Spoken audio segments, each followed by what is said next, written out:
Man, your five takes. If we're in class right now, you passed, but barely. You didn't study well. Your worst take. That's what we're diving into. Your worst take. I'm giving that a C minus.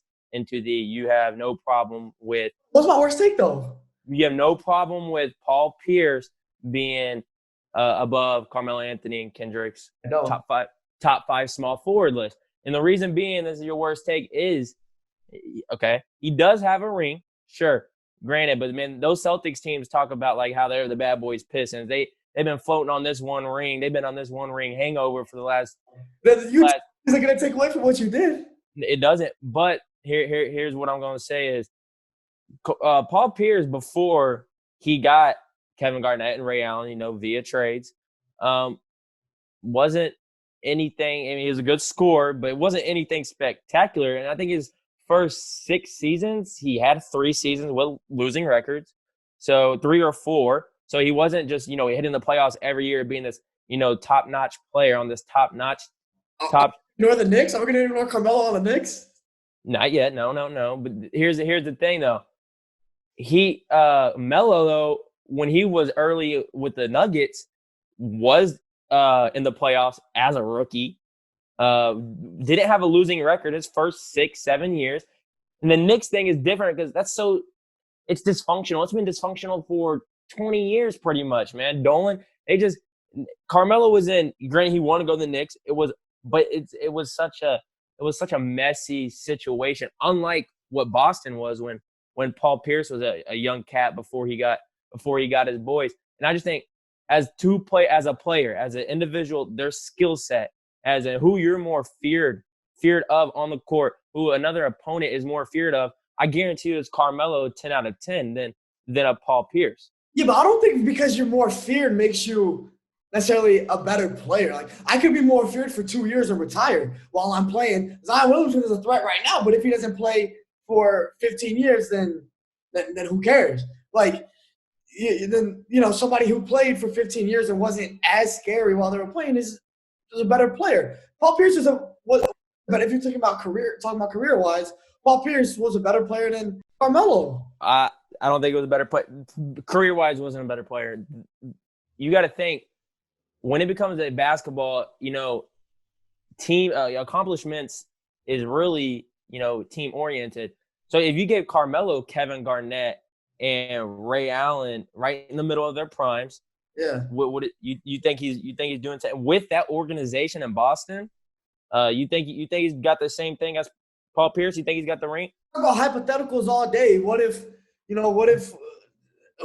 What if that? But you kind of do have to get into hypotheticals though when comparing somebody, because some people could be in unfortunate situations their whole career, and that's just what they rode for 15 years, and it was unfortunate. I just think Paul Pierce as a player, who's going to go to New York, forcing his way out of Denver, chose his own path, chose to go to New York. He wanted to be that star. It's like you're asking for all that. LeBron left Miami, going back to Cleveland, asking for the pressure, knowing like, I'm gonna go back and I'm gonna win this championship. He knew it was coming with that. If he didn't win, we couldn't. We said later, he was with a bad organization. Okay, but he put himself in that position, and guess what? He won. LeBron is one of the greatest ever because he's been able to own up to every situation. He's been able to do it and gone after it.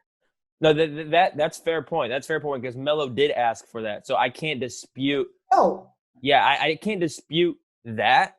But what he did go into, maybe he wasn't aware of how messy it was. So we can put that blame on him. We can hold him accountable for wanting to go there. But I'm just bringing it back to the simple stance of who I think the individual better player is. I think it's Carmelo all day. And I'm not the biggest Carmelo fan, in the world, but I just think he was always a better player overall than a Paul Pierce, because what Paul Pierce did before he had those two wasn't anything to remember. See, here's what we're disagreeing with. You're considering best player as in we put these two guys one-on-one, who's better. I don't think it's necessarily that. Not one-on-one. Like hypothetically putting a player on a different team and stuff like that. But even Paul Pierce, who was the clutch guy on those teams for the Celtics, right? Who won MVP? Who won Finals MVP? If you really want to talk about, he had this whole team. Who won MVP when they won? Paul Pierce. Yeah. MVP. So he was the guy that if you want to say the best player on that team, if you don't want to say the best, regardless, he was the closer. He was that dude. And regardless whether you like it or not, I know a lot of people fed up with Paul Pierce nowadays with everything he's saying. I know a lot of people don't like him on TV. I don't care all the trash he talks. I don't care. He still was clutch his whole career. When he went to the Wizards after, he was still clutch. Pretty clutch on the Clippers, even though he wouldn't get that same player. So he has that kind of he has that finisher attribute that a lot of guys don't have. If you're talking about one-on-one, yeah, Carmelo's more gifted than him. But if you put talent, right, pure talent, which Melo has more than Paul Pierce, but then you combine it with longevity and achievements, it's not close. I would say Carmelo is a clutch player as well, because he's had his games where Carmelo is nothing slight of a clutch player as well. But I'm not saying in a one-on-one stance. I'm just saying what Paul Pierce did without those guys, nothing. What he did kind of after those guys didn't really win anything either. So I'm just kind of saying that stance with that big three, when they got orchestrated, I just think it was more he was a part of that luxurious team rather than really what Carmelo's ever been on. But like I said, I do hold Carmelo, he won it out of Denver. So and he wanted the Knicks, so that is on him. So I can't dispute any of that.